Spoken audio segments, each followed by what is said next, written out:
আসসালামু আলাইকুম রহমতুল্লাহ। দর্শক, এই যে স্ক্রিনে যে ছবিটি দেখতে পাচ্ছেন, এটি একটি ক্রিকেট স্টেডিয়ামের ছবি, যেখানে পদ্মাশীলভাবে তিনজন নারী তারা এসেছেন।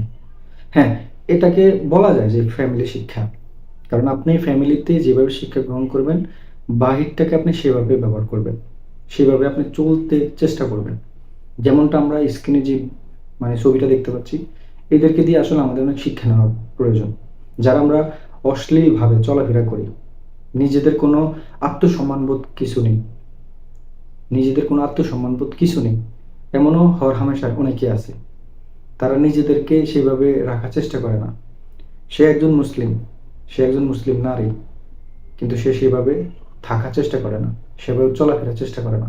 আপনি দেখবেন এইভাবে অনেকেই আছে যে আপনার সমস্যার সম্মুখীন হয়, কিন্তু তাদের নিজেদের চলাফেরার জন্য যে তারা যে সমস্যার সম্মুখীন হয়, এটা তারা কখনোই প্রকাশ করে না। বরং প্রকাশ করে এটাই যে তাদের সাথে অন্যায় করে। হ্যাঁ, আপনি যদি সঠিক রাস্তায় সঠিকভাবে জীবনকে পরিচালনা করেন, অবশ্যই আপনি ভালো থাকবেন। আর আপনি যদি আপনার জীবনটাকে যদি সেইভাবে পরিচালনা না করে যদি অন্যভাবে পরিচালনা করেন, তাহলে সেটাতে আপনি কিভাবে আশা করতে পারেন যে আপনি ভালো থাকবেন? কখনোই নয়।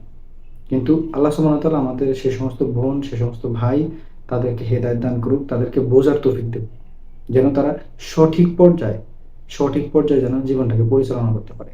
দেখুন, আপনি খেলা দেখতে যান বা কোনো একটা অনুষ্ঠানে যান, আপনি আপনার ভদ্রতা, আপনি আপনার যেই সম্মানটা সেটা বজায় রাখার চেষ্টা করুন।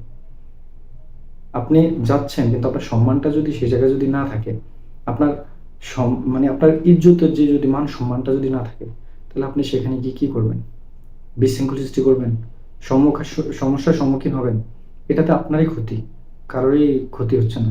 বরং কেউ আপনাকে সেইভাবে দেখে হয়তো কিছুটা সময়ের জন্য সে কি আনন্দ নেবে বা সে ফিল করবে তার কাছে ভালো লাগছে।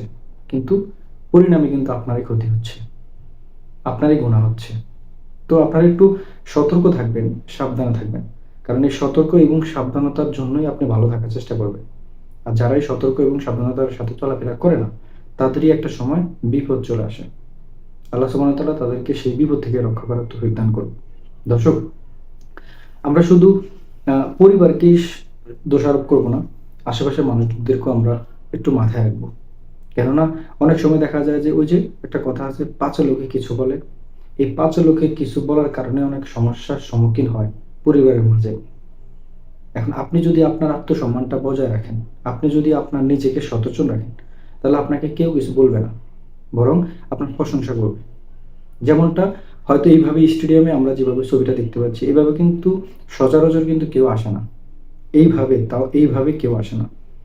স্ক্রিনে আপনারা যেভাবে দেখতে পাচ্ছেন সেভাবে কিন্তু কেউ আসে না। কিন্তু তারাই এসেছেন। আর আসার কারণেই তারা কি ইতিমধ্যে সোশ্যাল মিডিয়াতে ভাইরাল। ব্যাপক পরিমাণে এই ভিডিওটি শেয়ার হয়েছে। আপনি আরেকটা জিনিস খেয়াল করবেন, স্টেডিয়ামে কিন্তু যারা ক্যামেরাম্যান, যারা ক্যামেরার দায়িত্বরত থাকেন, তারা কিন্তু এই বিষয়গুলো সবথেকে বেশি খেয়াল করে। হাজার, হাজার লক্ষ, লক্ষ মানুষের মাঝে তারা কেন জানি একজনকে চয়েস করে ফেলে। আর এই চয়েসের ক্ষেত্রেই কি হয়ে যায়? তাদেরকে ভাইরাল করা হয়।